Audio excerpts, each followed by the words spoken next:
आंवला एक गोल सब्ज रंग का फल है जो खटास और हल्की मिठास का इम्तिजाज रखता है। इसका दरख्त तकरीबन 8-18 मीटर ऊंचा होता है और इसके पत्ती छोटे और तरतीब से लगे होते हैं। आंवला विटामिन सी से भरपूर होता है और आयुर्वेदिक और यूनानी तिब में इसे एक अहम दवा के तौर पर इस्तेमाल किया जाता है। मुख्तलिफ ज़बानों में नाम: उर्दू/हिंदी आंवला, अरबी इनब अलसलब एले नदी, फारसी आमलज, अंग्रेजी इंडियन गूसबेरी, संस्कृत बंगाली तुमुल, तीलगो। मकाम पैदाइश: आंवला ज़्यादातर भारत, पाकिस्तान, नेपाल, श्रीलंका और जुनूब मशरकी एशिया के गर्म मरतूब इलाकों में पाया जाता है। भारत में यह खास तौर पर मध्य प्रदेश, उत्तर प्रदेश, राजस्थान, छत्तीसगढ़ और महाराष्ट्र में बड़ी मिक़दार में पैदा होता है।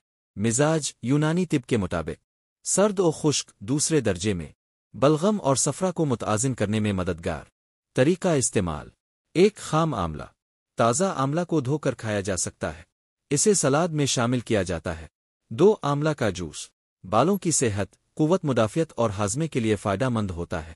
3 आंवला का मुरब्बा, आंवला को चीनी में महफूज करके बनाया जाता है जो कि जिगर और मैदे के लिए मुफीद है।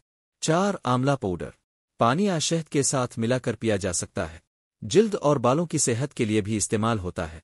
5 आंवला का तेल, बालों को मजबूत और घना बनाने के लिए लगाया जाता है।